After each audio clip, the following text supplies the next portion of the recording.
देखिए ये जो इस तरह के मामलात होते हैं इनमें जो पार्टी रूलिंग कर रही है उसका भी हाथ होता है। दूसरे जो लोग बाकायदा उकसाते हैं लोगों को, अब चूँकि यह वक्फ अमेंडमेंट का मामला चल रहा है, इसको लेकर मुसलमानों को, मुसलमान बच्चों को भड़काया जा रहा है और ये कहकर भड़काया जा रहा है कि तुम्हारी मस्जिदें छिन जाएंगी, तुम्हारे मदरसे छिन जाएंगे, तुम्हारा वोट राइट छिन जाएगा, तुम्हें कोई मुसलमान कहने के लिए नहीं बचेगा, ये देश हिंदू राष्ट्र बन जाएगा। तो उससे क्या है कि मुसलमान नौजवान जो है वो कहीं ना कहीं डरा हुआ, सहमा हुआ और सड़कों पर आकर इस तरह की बातें कर रहा है। दूसरे ये है कि कई जगहों पर ऐसा भी देखा गया है कि मुसलमान बच्चा नहीं कर रहा है, लेकिन टोपी पहनकर दूसरा आदमी कर रहा है। पता चला जब उसका पकड़ा गया कि तो उसका नाम राहुल है, वो इस काम को कर रहा है। तो ये सरकार की जिम्मेदारी है कि इस तरह की कोई बात ना हो, कोई किसी तरह का झंडा लेके चले, अपने देश का झंडा, मुसलमान अपना झंडा लेके चले, हिंदू अपना झंडा लेके चले, उसमें कोई दिक्कत थोड़ी है। आपने ये भी देखा होगा कि सालार मसूद गाजी की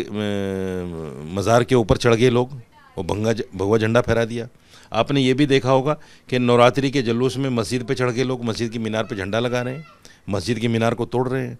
तो ये वही लोग हैं जिनके दिमाग में नशा दे दिया गया धर्म का, उनको धर्म के नाम पर उकसाया जाता है और फिर वो उकसावे में आकर इस तरह की गलत हरकतें करते हैं। मैं इसका खंडन करता हूँ।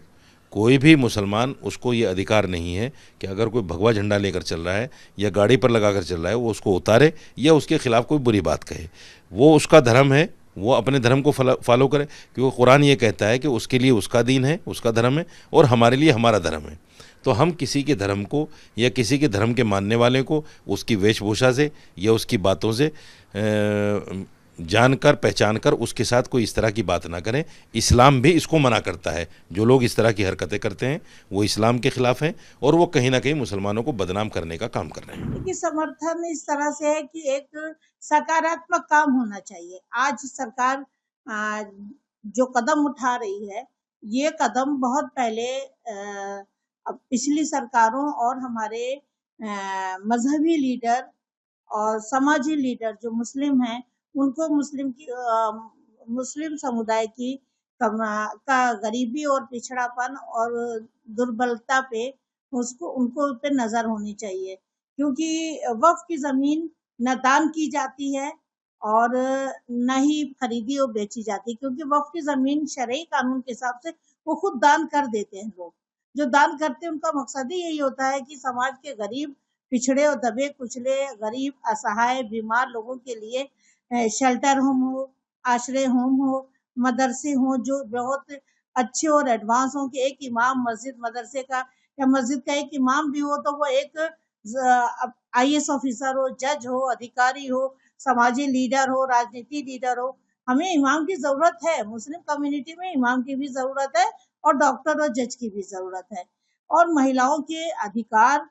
जब वो उनके माँ बाप नहीं रहते, उनको तलाक दे दिया जाता है, तो वो कहाँ छत जाए, किसके छत पे जाए? क्या भाई के परिवार के पास जा करके बैठ जाए, भाई अपने परिवार को पाले, कि तलाकशुदा बहन का जीवन गुजारा करे? तो इसलिए वक्फ की जमीन का यही मकसद है कि मुस्लिम कम्युनिटी के गरीब और असहाय और बेसहारा लोग, बीमार लोग, उनके लिए हॉस्पिटल हो, एजुकेशन सेंटर हो, शेल्टर होम हो, कारखाने हो, ताकि वो सामाजिक और आर्थिक स्थिति में बेहतर हो जाए और वो देश का, मुस्लिम समुदाय का, खानदान का, अपने परिवार का खुशहाल जिंदगी जी सके। तो जब ये काम अभी तक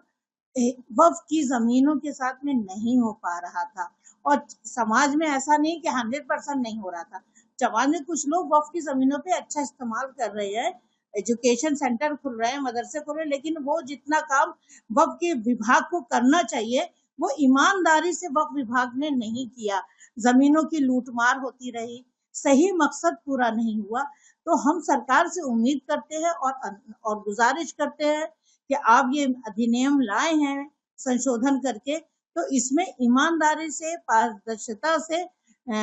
वक्फ की जमीनों को बिना किसी लूटपाट के वो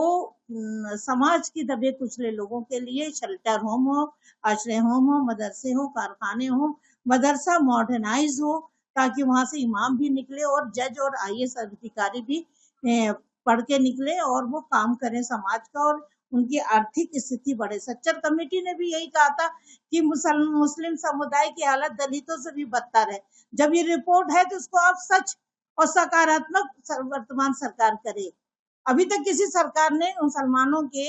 हित के लिए और उनके एजुकेशन के लिए कुछ नहीं किया, सिर्फ वोट की राजनीति हुई है। तो हम बीजेपी सरकार या वर्तमान सरकार से गुजारिश करते हैं कि आप अपने मकसद में पारदर्शिता और न्यायप्रिय तरीके से उन महिलाएं जो अधिकार वंचित है, न्याय वंचित थी, उन सबको वही कुछ मिले जो उनका हक बनता है, और वक्फ की जमीन का देने का जो जायज मकसद था वो मकसद पूरा हो जाए।